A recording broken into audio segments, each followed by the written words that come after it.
Plots were marked out at 60 square metres. The reward for the women was that they got to keep each plot they brought into production with the sweat of their own labour.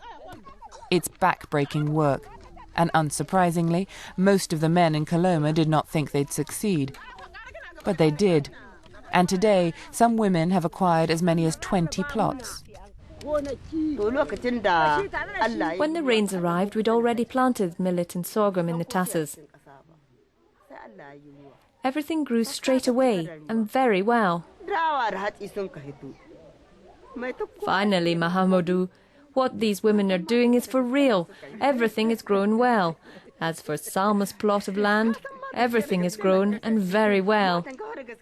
I swear that year I harvested 60 bundles of millet. My son didn't do that well in his June field.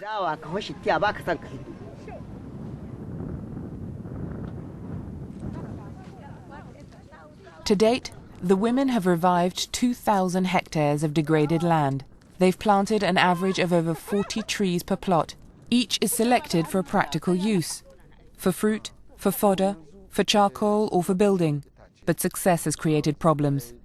Men have tried to steal their firewood. One day I saw a man who was cutting wood. He already had a large bundle. When he saw me from a distance, he ran away.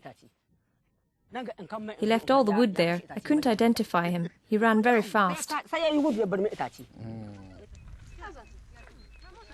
But while the women of Koloma are winning their battle against the desert, they may lose another.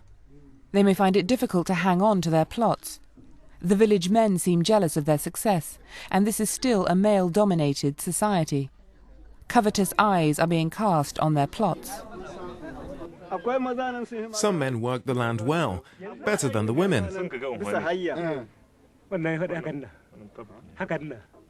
Yes, it's true there's competition.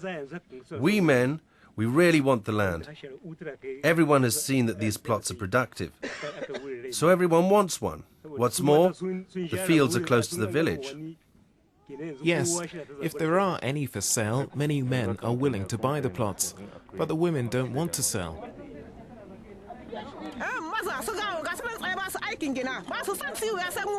The men don't work in our fields. We're the ones who dig the earth and crush the stones. At harvest time, men ask us to store our millet in their lofts, but we absolutely refuse to do that. Thanks to our crops, we can eat, we can buy clothes for our children.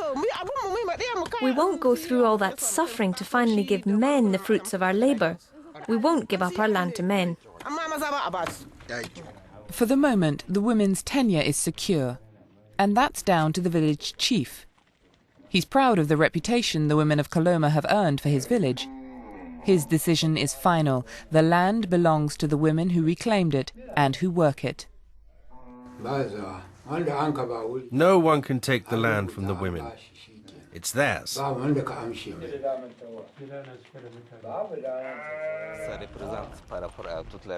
Suleiman Mahamans thinks this is a temporary state of affairs. He's been filming in traditional societies too long to believe anything has changed for the better as far as the women are concerned. He is certain the men will eventually wrest ownership of the land from the women.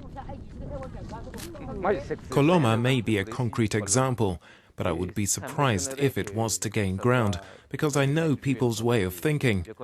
These women are of a certain generation. I think that once these women are no longer around, the current enthusiasm will disappear too.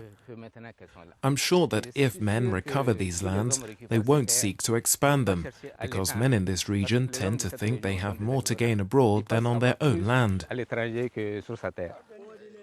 Yamba Boubacar is of the same mind as the filmmaker.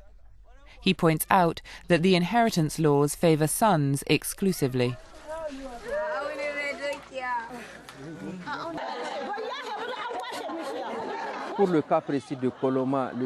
In the case of Koloma, the system will remain in place for as long as the women who own this land are alive.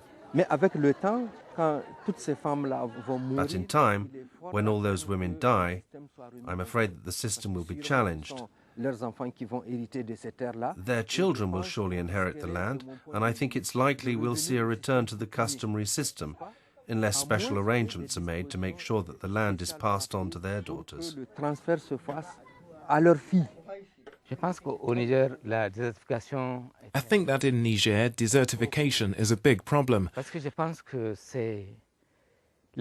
Because, in my opinion, personal initiatives cannot fight against what I see. What we need is a large-scale fight, and if all village communities, all regional communities, the state and everyone don't stand up and make it a leitmotif, I think it's going to be very difficult to fight this desertification. But the ecologist and optimist does not agree. He is equally certain something has changed and that there will be no turning back. For Dr. Lawanu, what they've done in Koloma is remarkable and can be replicated throughout the country. If people make an effort, they can do it. I don't cite Koloma as an example only in Niger. I also talk about its women's fight when I'm abroad. If the case of Koloma can help raise awareness among women through exchanges of views, TV or radio programs, I think other women will be driven to follow the example of the women of Koloma. And then we'll succeed. I know we will.